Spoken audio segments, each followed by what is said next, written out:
So, how did a handful of Englishmen end up ruling a massive ancient subcontinent for 350 years? It's a huge question, and the answer isn't really about grand politics or famous battles.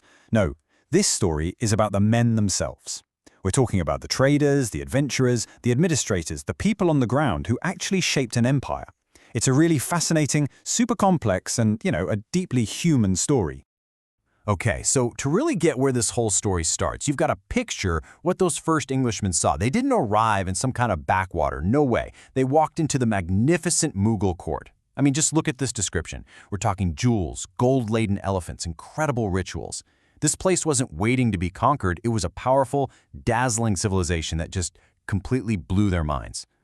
And that feeling of just being completely overwhelmed, that's what really defines this first period. So, forget any ideas you might have of these imperial conquerors striding in. For the first 100 years or so, the English were just traders. They were supplicants, basically just hoping to get on the good side of one of the most powerful empires on the planet. And the difference in scale here is just staggering. Seriously, in the 1600s, the Mughal Empire covered pretty much the whole subcontinent. And the English? They were stuck in these tiny little trading posts on the coast. They called them factories. And they were completely at the mercy of the emperor. They weren't players. They were a footnote in a much, much bigger story. I mean, these first guys were just totally out of their depth. Can you imagine? They were trying to wrap their heads around a political and social system that was so ancient, so complex, it was almost impossible for them to understand. There's a great quote from the time that says they were groping for a truth they could understand. That really captures it, right? Just feeling their way in the dark.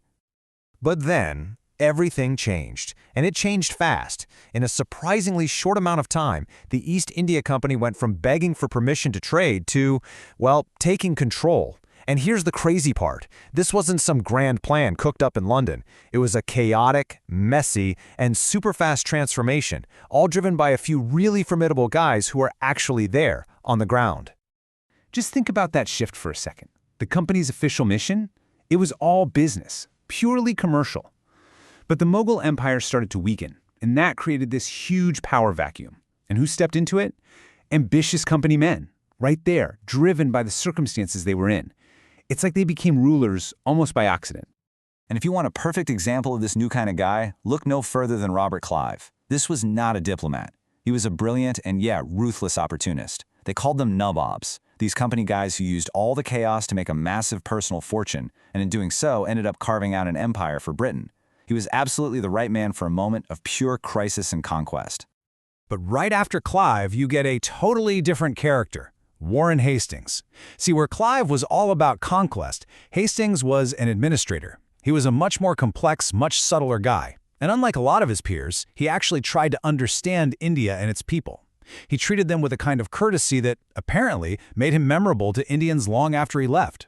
He really represents that pivot from just pure exploitation to the very first attempts at real governance. Which, of course, brings us to the next massive job. Once the chaos of conquest was over, they faced this enormous challenge. How do you actually run a subcontinent that's the size of Europe? I mean, where do you even start with a place that vast and that diverse? Well, you do it with a ton of practical and, let's be honest, probably really tedious work. They mapped millions of fields. They listed out every single person's rights to the land. They started building roads, bridges, railways, huge infrastructure projects. And, this is crucial, they established a single rule of law across all these territories that had been in total turmoil. They also stepped in to end certain practices they saw as abhorrent, like suttee. And some of the challenges they ran into were just mind-boggling. Take the thuggee cult, for instance. This wasn't just a bunch of bandits. This was a secret society of ritual assassins that had been around for centuries. And they truly believed they were serving the goddess Kali by murdering travelers. Can you just imagine trying to bring law and order to a place where that is a hidden but established part of the culture? But they did it. They stamped it out. In a really focused campaign that only lasted about 6 years, they convicted or otherwise dealt with more than 3,000 members of this network. It was a pretty clear demonstration of the tangible and, often pretty brutal efficiency of the new system they were putting in place. Okay, so let's zoom in a bit. Forget the grand strategy for a minute, and let's talk about the person who actually made it all happen on the ground, the district officer. We're talking about young guys, a lot of them just in their 20s, sent out all by themselves to run these huge areas. They were known as the guardians of the empire.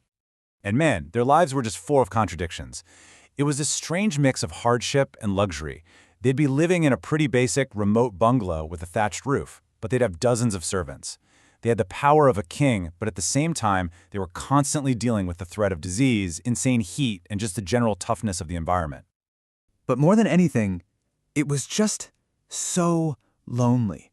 A really profoundly isolating life.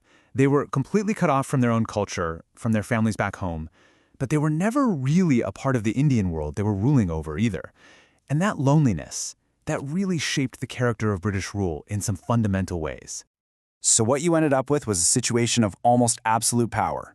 You could have one young Englishman acting as the judge, the tax collector, and the head administrator for hundreds of thousands of people. In his district, he really was the monarch of all he surveyed, a king in his own little kingdom. So what did other people think of this strange new kind of ruler? Well, a French traveler at the time, Victor Jacquemont, really hit the nail on the head. He wrote about the English with this mix of admiration and, well, ridicule. He said he found himself laughing when he most admired them and liking them when he most despised them. They were a total contradiction, admirable and absurd all at once. Of course, a system like this couldn't last forever. And the final act of the British in India, well, it isn't a story of some big, violent collapse. It's actually something much more unique. It's the story of a long, slow, and pretty deliberate transfer of power back to Indians, a process that took decades to unfold. You can really see the handover happening in these clear stages. It started small, with Indians getting advisory roles back in 1909. Then, in 1919, that grew to partial control over some provinces. By 1935, they had full autonomy in the provinces. All of this led, step by step, to the final act in 1947. Each move to concede a little more power just made the next step and the final departure basically inevitable. So, how do we wrap all this up? Well, the author we've been looking at comes to a pretty clear conclusion. They argue that, for all its deep flaws and its many, many contradictions, this 350-year-long connection between Britain and India is, well, it's one English achievement that simply can't be ignored. A singular, monumental event in their history for better or for worse. And that leaves us with the big, final, really complex question. After 350 years, from these humble traders to accidental emperors, from absolute rulers to the very guys who administered their own exit, what is the true legacy of the men who ruled India? It was a story filled with contradictions, right? Order and chaos, arrogance and duty, exploitation and building things. And its true impact? Well, that's something that's still being fiercely debated to this very day.